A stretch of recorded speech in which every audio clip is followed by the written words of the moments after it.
What happened to Dota? Ano ang nangyari sa Dota? Tinatanong ko kayo kasi hindi ko alam. I don't even know what's Dota anymore. Like, Defense of the Ancients, like... Candy to my heart. But, you know, let's dive into it and woo, let's go. It's your boy Chowder, right in your face, back at it again with another video. And this is our recap.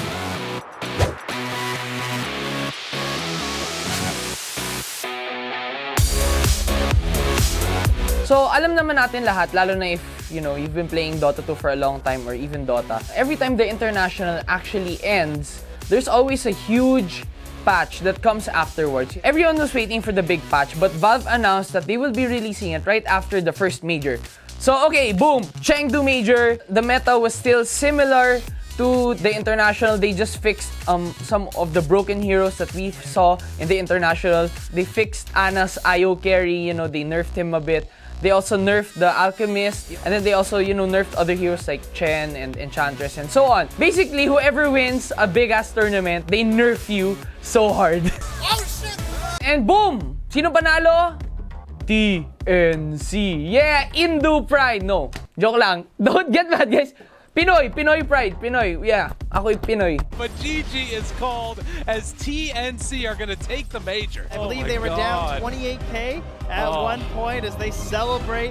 So doon natin nakita yung the famous combo that we see in pub games almost every day. It is the Morph Earthshaker combo. But Eurus, in that duration of the BKB with the refresher, is making it work. But Gabby is just so strong, hard to kill. So basically, sa mga hindi nakakaalam, Morphling gets an Aghanims. He morphs into his own teammate, which is Earthshaker. He can get the Enchant Totem buff from the Aghanim Scepter, and he just jumps around the map like...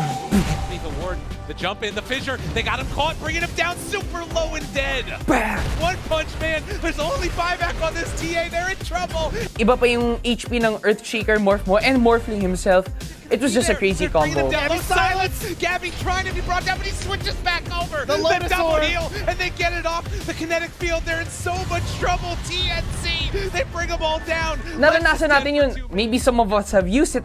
Personally, I use it a lot. You know, MMR grind. So everyone was expecting na yung duo na to, sila yung in-nerf. So here in the dungeon, everyone who plays Dota, we were waiting for it. Every night, we were just playing Dota. We had really good games, you know, enjoying the meta while it still lasts. And we were expecting the next patch. Ganito yung nangyari. So I was playing Dota, me and Seth. If you guys know Seth Dota, ang pogi ng RR. Shout, Seth, family-friendly content. He's playing Techies! So boom! Outlanders patch came out. Or in other words, Dota 7.3. Dota 3. It's Dota 3. Ice Frog, why? Why? He actually tweeted a Mango song. Canton, put that in, like here. Two new heroes. So the first hero was Void Spirit. He's actually like the older brother or like father or whatever. But he's the higher being of the three spirits. So next up, Snapfire. So it says she's a range support and the nuker. She's an awesome character. Parang kaaway niya si Batrider. Like, boom! So itong two new heroes, alam na natin na parating sila. Kasi it was announced in the international. We even got cinematics to go along with it. And then you scroll down some more. First thing that you see in the patch notes, instead of having one courier for the whole team, you actually get 5 couriers, so 1 per player. And the cool thing is, or like the mind-blowing part of it, is habang nagle-level up ka, nagle-level up din yung courier. So at level 25, your courier can already use items. Yung pa lang, it's already a big change. I literally went against a guy, his courier, it was carrying down Yules, and then it would just Yule someone. Like, you're trying to run away, then the courier just flies through the trees and just Yules you, and you're just like, fuck. Support players out there, good news! Libre na yung observer wards. It's a big change in the economy because supports can focus less on warding and they can actually focus more on rotations and in the jungle and, you know, ganking and helping your team. So, more good news to support players who ever bought the Vision. So, if you bought the Sentry or you're the one who bought the Gem, you actually get the gold for dewarding. It was at this point, I'm just like, okay, Dota, it's, you know, doing a lot of changes. Okay, this seems fun. This is fun.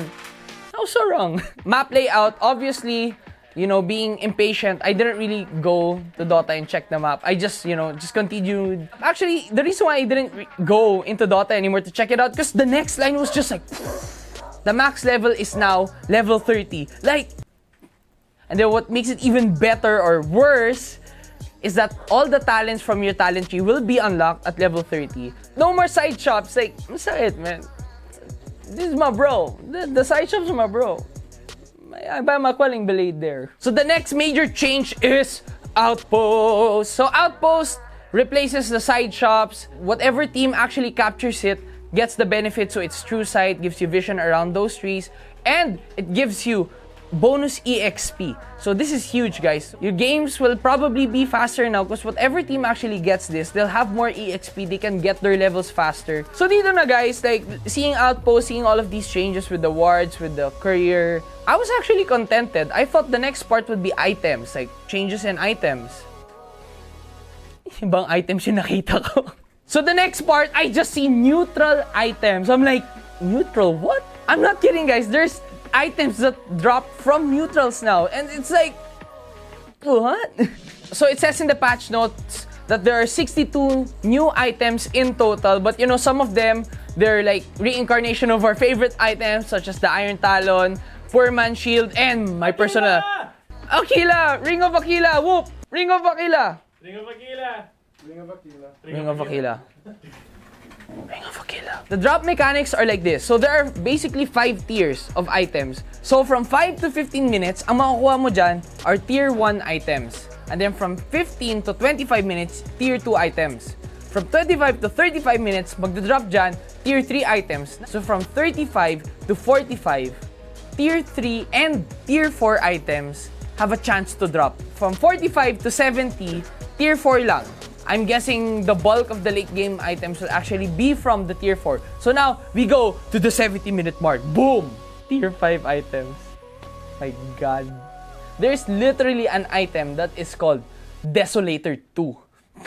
Okay, so tier 1 items, they're the most basic items. They're not that game-changing, but they're very important for like sustain or like added buffs in the early game. Lalo na you just get it for free. Then tier 2 items, that's when you get the Ring of Aquila. Ring of Aquila! Ring of Aquila. So tier 3 items, you have items like Mind Breaker or like Spider Legs, like RTZ. You wish you had this, now you do, but He's gonna have to back out. They also lose the God. Lich. RTZ's on the high ground. He's stuck up on the high ground of the Avalanche. The toss. They got him caught. RTZ, where are you gonna go? Clipped up, in trouble. But you also get like funny ass items, like you get clumsy net, you net the person, but you net yourself. Like, hey, it's you and me. I'ma net you one time. So now, tier 4 items. So you have items like the Leveler that gives you like, you get a shit ton of damage and demolish for buildings. You have like, ano yun yung telescope that reduces your scan time by 50%. And you have other items like the Minotaur Horn. It gives you like, I think 20 strength. And then every 40 seconds, you have a 1.75 spell immunity. So you have a BKB. Tier 4 items, they're important, they're good. Game breaking? I don't think so. Can they close out a game for you? Yes. But now, tier 5 items. This is too much. Like, this is when Dota gets crazy. So one of my favorites, Force Boots. It's basically boots and the Force Staff put it together. They had the baby. And now, you can literally Force Staff around every 6 seconds. The Seer Stone, like, wow. So the Seer Stone, it gives you like a shit ton of cast range and a shit ton of vision too. So that's OP. The best one, Fallen Sky. An offlaner like me, I'm buying this shit. Like, if I get this recipe, I'm fighting for it. I'm like, hey, you Ember Spirit, give that to me. I'm a Sand King. I would love that. You have a recipe, it drops from the jungle. You make the Blink Dagger and the Meme Hammer have a baby like, boom! Literally, you become the Meme Hammer. And probably the most stupid ass name, Desolator 2, gives you a shit ton of damage, minus 12 armor. So you have items like this in the late game and it is insane. Like, a lot of people, you know, everyone is mixed. Some people, they're just saying, okay, Valve, this is not Dota. I am somewhat one of those. No, this is Dota, but it's not Dota 2. Or at the least, it is not Dota 7.23. Honestly, a patch this big, it deserves to be Dota 8.0, just like 7.0 introduced the talent tree. So there we have the item changes and the hero changes. Honestly, there was a lot of item and hero changes, but if we go through that, that's too much to handle. So if you want to really dive into it, it's on dota2.com/outlanders. So, but when we saw the item section, the first thing you saw was our old trusty Stout Shield. He's gone. Press F. Press F. Stout Shield, marami tayong memories. A lot of people have new ags. Kunkka's ags looks so fun. You have Enchantress's untouchable, move back to her ulti slot, and then Impetus in her normal ability. So, laning against an Enchantress is less hell. Darkseer's vacuum can actually vacuum people who are sleeping from Naga Siren or Elder Titan's sleep. So, we're gonna see Wombo Combo again.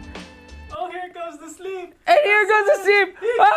Now he's supposed to be caught. Oh, there's the sleep. The surge. He catches everyone. Oh, this could be a total disaster. Vacuum in. Ravage got everyone. The black hole as well. Light of Heaven turns it around. Ravage as well. Stolen by Denny. Are you kidding me? They turn it around. 4 heroes dead. 5 heroes dead. Chuan trying to survive. Chuan's gonna go down. These changes seem very intense for Dota. Honestly, I played around, I think about 5 to 10 games since the patch came out. And I've noticed, first and foremost, na yung mga games ngayon sa Dota, they're relatively faster. The games, they end from around 25 to 35. Actually, 35 is the sweet spot. Hindi natin alam kung dahil hindi pa alam ng mga tao yung meta, hindi pa alam ng mga tao paano maglaro sa bagong patch. That's why people just get pub stomp. Or baka ito talaga yung sinasadya ni Ice Frog. You have to understand, there's more ways to get EXP because of the Outposts, the items from the neutral camps. You actually get more value from jungling now. You can get these items that can essentially win you the game. So a lot of people, when they see these changes, oh, tier 5 items in the neutral camps. Oh, level 30 unlocks all the talents. So gusto ni Valve humaba yung laro natin. Personally, in my opinion, Ice Frog actually wants our games to be quicker. He wants it to be finished faster. Because if you're in the lead and then you get a tier 5 item, you can actually close out the game. Long gone are the days where you're defending for 45 minutes, which me and Seth just did before the patch came out. Right, Seth? Yes. We did that. Yung mga kalaban namin, pack you kayo. Change is good. It's always good. Everyone went crazy when the talents came out in 7.0. Obviously, the people over at Valve, Ice Frog, they're trying new things and we should be thankful for that. And now that we have this new patch, the best we can do is bash it a lot. We can just keep bashing it, meme the whole patch, because it's genuinely funny. The things that come out on Reddit and on Facebook and all the social media platforms, they're just great.